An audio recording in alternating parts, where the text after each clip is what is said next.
Assalamualaikum warahmatullahi wabarakatuh. Kepada seluruh siswa-siswi kelas 12 sekolah menengah atas dimanapun berada, pada kesempatan kali ini saya akan membahas mengenai salah satu materi di kelas 12 yaitu metabolisme khususnya enzim.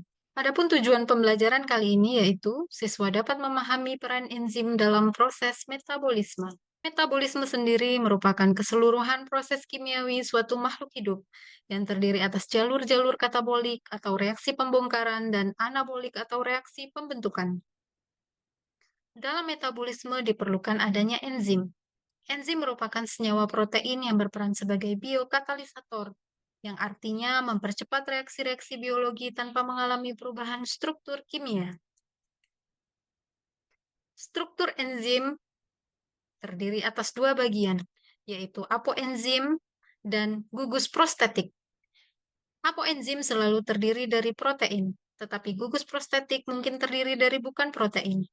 Gugus prostetik terdapat berupa ion logam yang disebut juga sebagai kofaktor atau senyawa organik yang biasa juga disebut sebagai koenzim. Gugus prostetik merupakan sisi aktif enzim. Berikut beberapa sifat-sifat enzim. Yang pertama, termolabil, yang artinya aktivitas enzim dipengaruhi oleh suhu.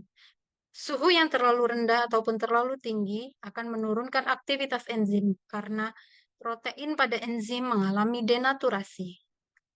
Sifat yang kedua adalah enzim aktif dalam jumlah yang sangat sedikit.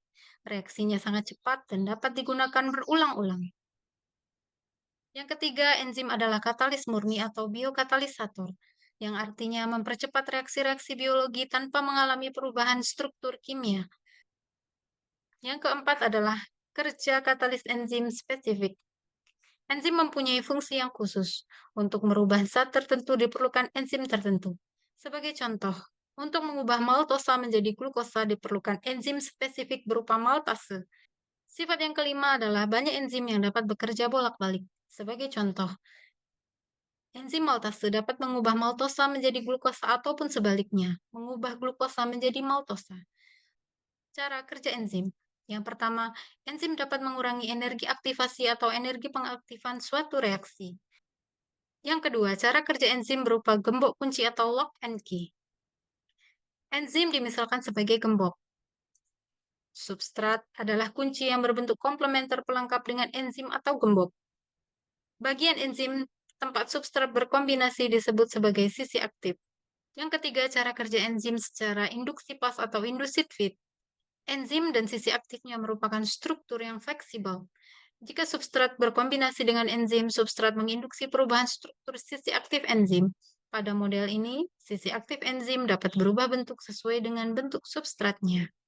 Berikut adalah faktor-faktor yang mempengaruhi kerja enzim. Yang pertama adalah konsentrasi enzim dan substrat. Agar reaksi berjalan optimum, maka perbandingan antara jumlah enzim dan substrat harus sesuai. Faktor kedua yang mempengaruhi kerja enzim adalah derajat keasaman atau pH.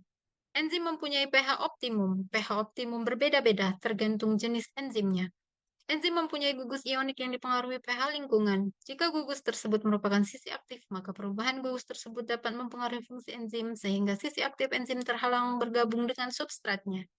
Berikut adalah gambar perbedaan pH optimum enzim, di mana pH mempengaruhi kerja enzim. Misalnya pada enzim pepsin, mulai dari pH 0 hingga 2, 2 adalah pH optimum dari enzim pepsin. Setelah pH itu bertambah, maka kinerja enzim pepsin akan menurun hingga menjadi 0 pada pH antara 3 dan 4. Faktor ketiga yang mempengaruhi kerja enzim adalah suhu atau temperatur. Enzim tersusun atas protein, maka enzim sangat peka terhadap perubahan suhu. Enzim yang berbeda memiliki suhu optimum yang berbeda pula. Jika suhu naik di atas nilai optimum, maka protein akan terdenaturasi sehingga enzim tidak dapat berfungsi. Suhu rendah juga dapat mendenaturasi enzim tertentu.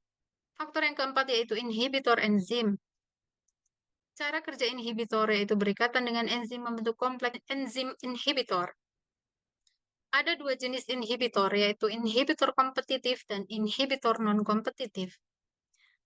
Inhibitor kompetitif atau penghambat kompetitif memiliki struktur yang serupa atau mirip dengan substrat, sehingga Inhibitor ini akan berebut sisi aktif enzim dengan substrat.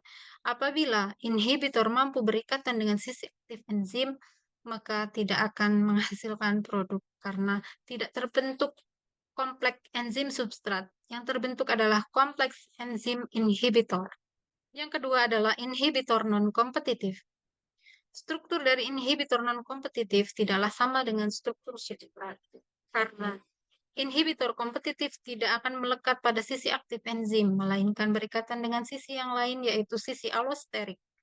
Apabila inhibitor non-kompetitif ini berhasil melekat pada sisi allosterik, maka sisi aktif enzim akan berubah.